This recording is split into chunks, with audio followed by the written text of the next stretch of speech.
desarrollo del IRI, Instituto Republicano Internacional.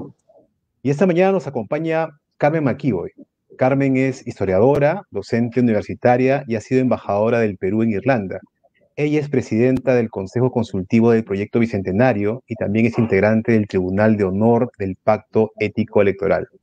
Estamos muy contentos de tenerte con nosotros esta mañana, Carmen. Muchas gracias por aceptar nuestra invitación. Buenos días, Iván. Muchísimas gracias por darme la oportunidad de, digamos, de conversar esta mañana en vísperas de las elecciones y, digamos, compartir algún conocimiento del sistema electoral peruano del que trabajé, digamos, hace algunos años. Efectivamente, Carmen, tú has estudiado con mucho detalle ese momento seminal de nuestra República, cuando se formularon las promesas de nuestra vía independiente, ¿no? Recordemos, en esos momentos, ¿no? Inicio del siglo XIX, la palabra democracia se miraba aún con sospecha, con recelo. Sin embargo, eso no quiere decir que aspectos que hoy vinculamos con la vía democrática no fueran valorados, ¿no? Solo que bajo la idea de un proyecto republicano. ¿Cuál era ese proyecto republicano o proyectos republicanos quizá, ¿no? ¿En qué consistían? ¿Cuál era esa idea de república que tenían los peruanos al empezar la vida independiente del país? Bueno, primero que nada estás en lo cierto cuando dices que la democracia, digamos, el concepto de democracia generaba mucha suspicacia.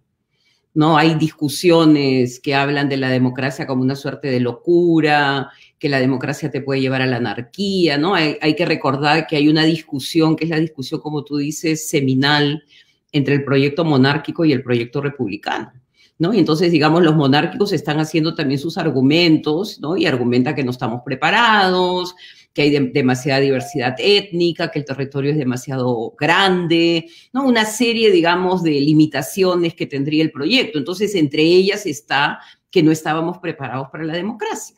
Entonces, es digamos, un concepto que va a entrar a la discusión y que va a seguir desarrollándose a lo largo del siglo XIX, dándole cabida a los proyectos autoritarios, ¿no? Entonces, el proyecto autoritario es la contraparte, es la que va a preparar el camino que todavía no estamos preparados, ¿no? Entonces siempre con esta idea de que más adelante somos como niños que tienen que formarnos, ¿no? Y por otro lado, lo que tú mencionas, el proyecto republicano, que yo creo que lo que tiene que conocer la audiencia es que todo esto se está discutiendo en medio de la guerra, ¿no? Entonces, esta no es una discusión tranquila, ¿no? Donde se está tomando pausas y se están viendo, incluso la Constitución se está escribiendo en medio de la guerra, ¿no? Entonces, esta precariedad, esta vulnerabilidad permanente, este estado de zozobra que vivimos hoy y que hemos vivido siempre, es parte de nuestra, digamos, herencia,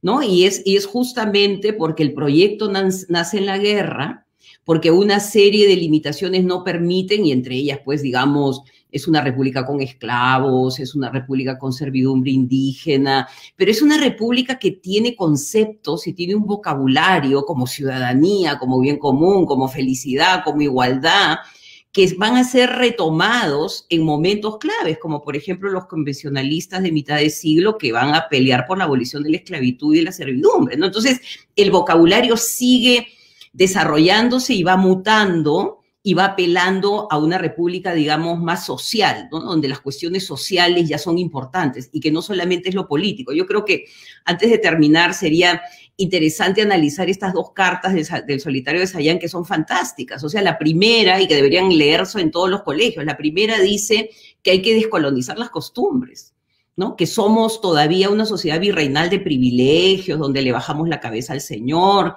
Y la segunda es cuando él diagnostica y dice si el interés privado, el interés particular, se sobrepone al interés general, no vamos a tener república, vamos a tener anarquía, que es lo que tenemos, una anarquía de intereses que no están todos avanzando, digamos. Entonces él deja como la plantilla, ¿no? De lo que debería ser y de lo que puede ser. Es un poco como la Carta de Jamaica, ¿no? Cuando Bolívar dice, tenemos que independizarnos, pero un momentito, estos van a ser los problemas que vamos a enfrentar, y todavía lo estamos enfrentando en la actualidad.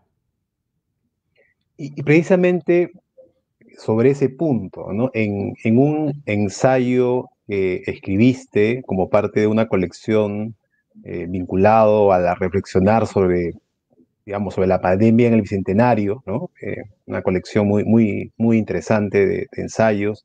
Escribiste un ensayo que se llama Dolor, Resiliencia y Mm, Esperanza.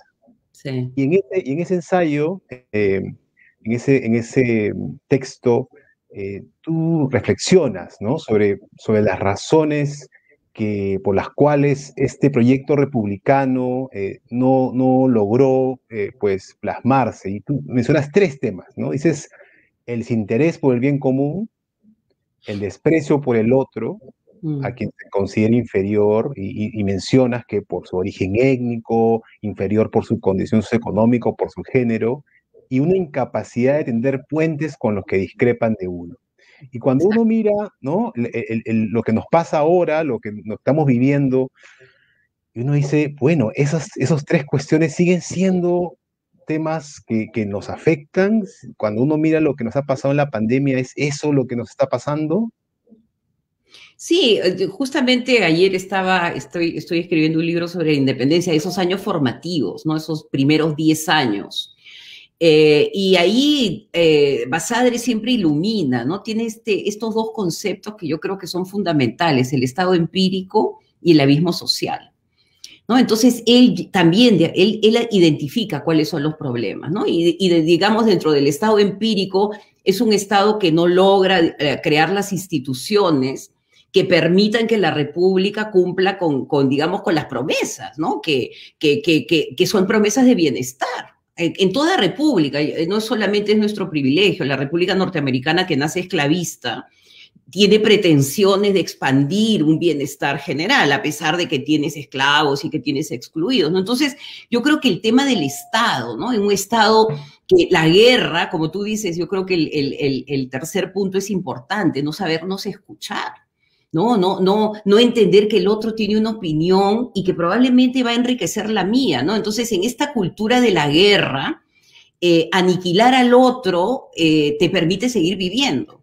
¿No? Entonces es un delirio, ¿no? Porque tú lo ves en la campaña. O sea, la campaña no es una presentación de lo que yo estoy ofreciendo, sino cómo me voy contra mi enemigo y lo destruyo, ¿no? Entonces esa suerte de destructividad es la que va creando las condiciones para que se cree un Estado que es tomado por grupos delictivos.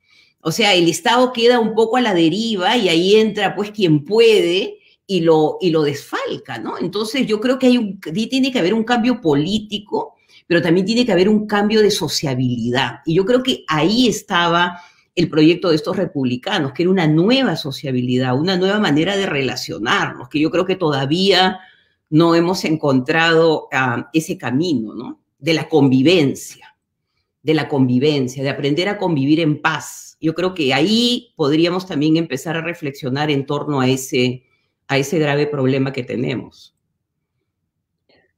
Muchas veces nuestra generación más joven, ¿no? Esta que además se ha llamado la generación del bicentenario, pues cree vivir cosas que nunca han pasado antes, y cuando uno mira los libros de historia y los que has escrito, por ejemplo, nos ayudan mucho a ver eso.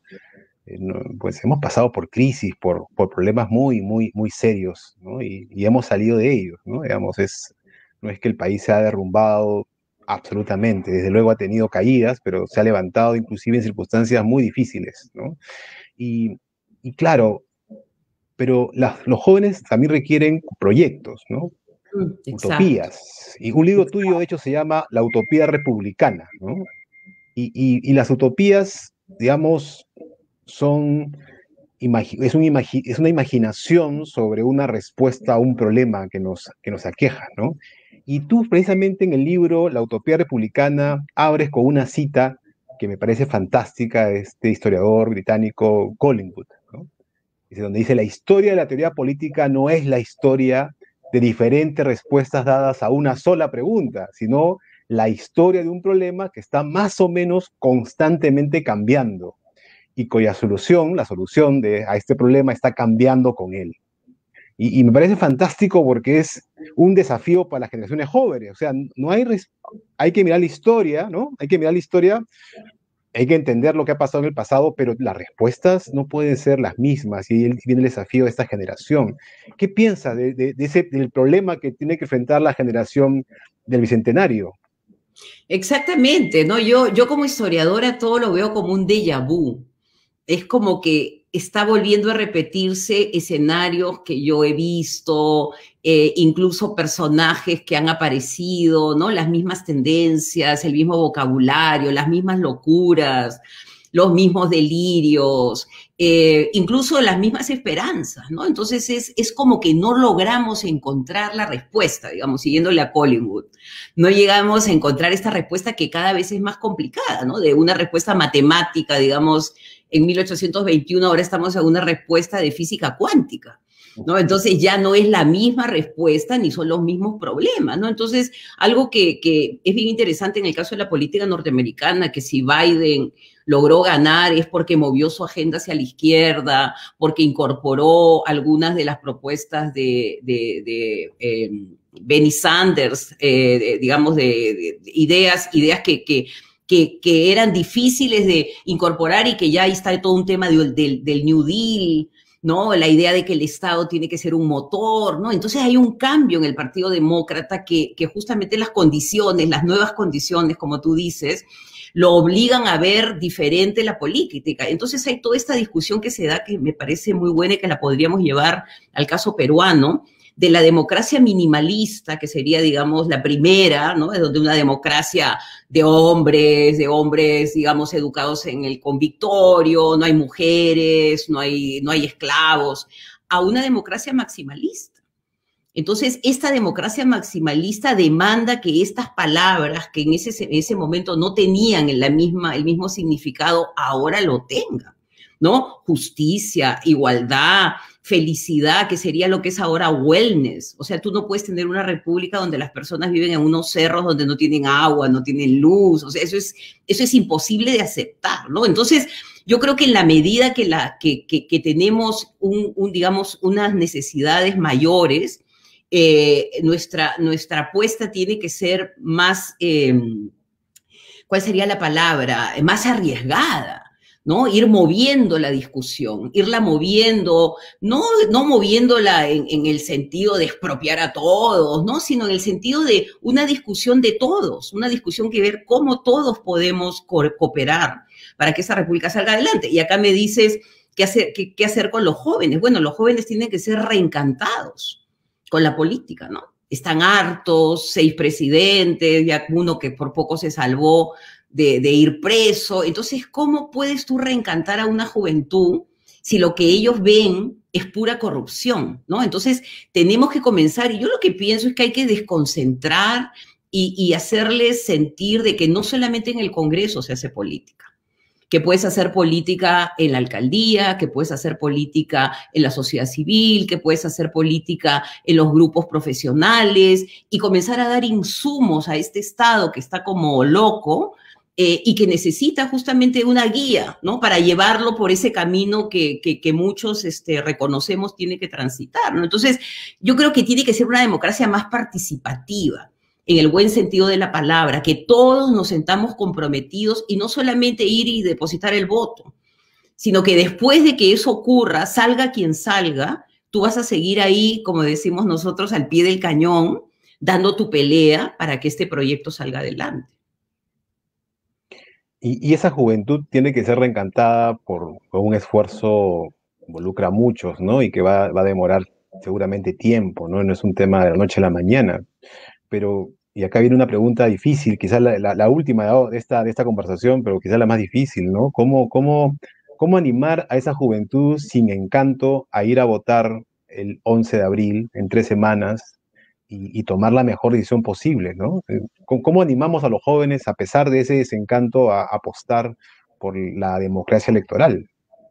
Yo creo que la idea del voto informado, ¿no? Yo creo que tiene que haber un tiempo que tú le dediques, o sea, tú estás votando por quien va a ser, va a ejercer la primera magistratura de la nación, es algo serio, te lo tienes que tomar en serio, ¿no? Nosotros siempre nos quejamos de los presidentes, pero al final los que fueron elegidos por el voto popular, ¿no? Entonces, estudia, lee, escúchalos, fíjate las discrepancias entre lo que dicen y lo que hacen, mira en el Congreso, el pool de los congresistas, cuál ha sido su trayectoria, ¿no? Sus hojas de vida, que hay muchas de las cosas que ya, por ejemplo, Transparencia las está ofreciendo al público, ¿no? Entonces, date tu tiempo. O sea, votar no es una broma que la resuelves en la cola, ¿no? Ya desde ahora tendrías que comenzar a pensar. Y yo creo que algo más, que aparte del voto, y esto es algo que yo sigo persistiendo en la idea, ¿no? Que, digamos, hay esta locura del momento electoral, que es muy típica de la historia electoral peruana. O sea, la gente después se va a su casa y se olvida. Hasta los candidatos que se supone que estaban muy activos también se desaparecen del escenario y no siguen liderando, no son líderes de opinión. Entonces yo creo que otra manera, y ojalá que el gobierno que sea elegido lo piense, es el tema del voluntariado. O sea, yo creo que hay que comenzar a reencantar en la participación en la construcción de la República. Y en el buen sentido de la palabra, ahorita estamos en un cambio de era planetaria, el mundo va a cambiar radicalmente, no sabemos lo que va a pasar después de que termine la peste. Entonces, algo que hemos aprendido es a priorizar, ¿no? Ahora en este mundo, digamos, COVID, hay prioridades, y no son las prioridades de antes. Entonces, yo creo que en muchas personas la reflexión, la pérdida de sus familiares, hemos perdido familiares, amigos, es que dar es un acto que te enriquece. Entonces, comenzar a instalar eso, porque si, digamos, queremos hablar del bien común, tiene que ser a través de acciones.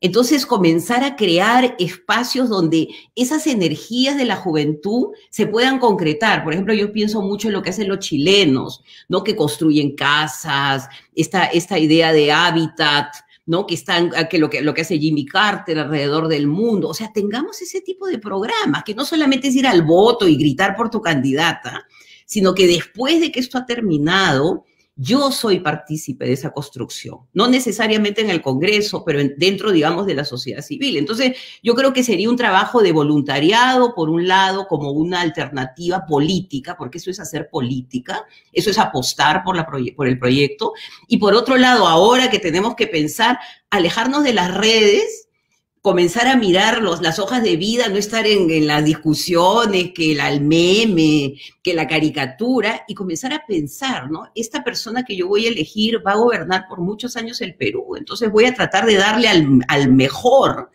mi voto, ¿no? Entonces, si lo hacemos, vamos a quedar con nuestras conciencias tranquilas. Por más que no salga nuestro candidato, nosotros hicimos nuestro trabajo de buenos electores, ¿no? Esa sería mi recomendación para este momento tan difícil. Un momento difícil, ¿no? Pero que requiere de esas dos actitudes, ¿no? La de el voto informado, y pueden los que nos escuchan visitar transparencia.org.pe y encontrar ahí información tanto sobre los candidatos como sobre los partidos y sus planes de gobierno, pero también lo segundo, ¿no? Una ciudadanía vigilante, permanentemente vigilante del poder, porque no hay república sin ciudadanos, ¿no? Y un ciudadano no es alguien que solamente va a votar, un ciudadano es alguien que se involucra con la vida del país y con el respeto mutuo de todos sus conciudadanos. Eso implica, pues, trabajar juntos por objetivos comunes, ¿no? Exacto. Y salga quien salga, Iván, salgas quien salga, yo voy a estar involucrada y voy a seguir ayudando, ¿me entiendes? O sea, no es que salga el candidato que a mí no me gusta y le hago la vida imposible para que se desbarranque. No, yo sigo trabajando, sigo construyendo, sigo yendo a colegios, ¿me entiendes? O sea, soy parte de esta vida cívica, ¿no? Y yo creo que por ese lado quizás podemos comenzar a construir desde el lado de la sociedad civil, en la que siempre, digamos, yo he confiado porque ha dado batallas importantes a lo largo de nuestra historia. Y creo que con eso, pues, me permite citarte, para cerrar esta entrevista, citarte algo que has puesto en este texto que ya mencioné. Me parece un cierre fantástico, que luego de que la plaga haya pasado, estemos dispuestos a construir una república en la que todos los peruanos sean representados, apreciados y, sobre todo, amados. Exacto. Eso es la república tiene que ser una república de afectos también, ¿no? de emociones, de cuidado, de empatía, de respeto, ¿no? Esto que dijiste antes, ¿no? Aprender a respetar la opinión del otro, aunque no esté de acuerdo, escucharlo, ¿no? Entonces ese antagonismo permanente, yo tengo que ganar, ¿no? Y para ganar, no importa si me derrumbo toda la casa, ¿no? Muera Sansón y los filisteos. Entonces, cambiar de actitud y aprender a escuchar. Y yo creo que en el camino de escucharnos hay gente tan brillante en el Perú, ¿no? Es impresionante, lo conversábamos en la reunión que tuvimos con el grupo de ética, ¿no? De que entendemos todo, pero no podemos concretar nuestros proyectos. Y probablemente es eso, porque nos vamos bloqueando todos en el camino y digamos, no nos ponemos de acuerdo cómo va a ser el edificio. Bueno, ya es el momento que comencemos a pensar en algún tipo de edificio consensuado, donde todos estemos, como tú muy bien dices, representados y queridos, ¿no? Amados, estimados, reconocidos, ¿no? Es una palabra también que yo creo es importante valorar, el reconocimiento. Pues muchísimas gracias, Carmen. Creo que este diálogo pues ha sido muy, creo, apreciado por la gente que nos ha escuchado. Creo que los que nos van a escuchar después en la grabación también lo van a apreciar muchísimo porque conecta con el momento que vivimos, un momento que es difícil, pero que también nos tiene que dar esperanza. Y Exacto. espero sinceramente que pronto nos volvamos a encontrar y además abrazar.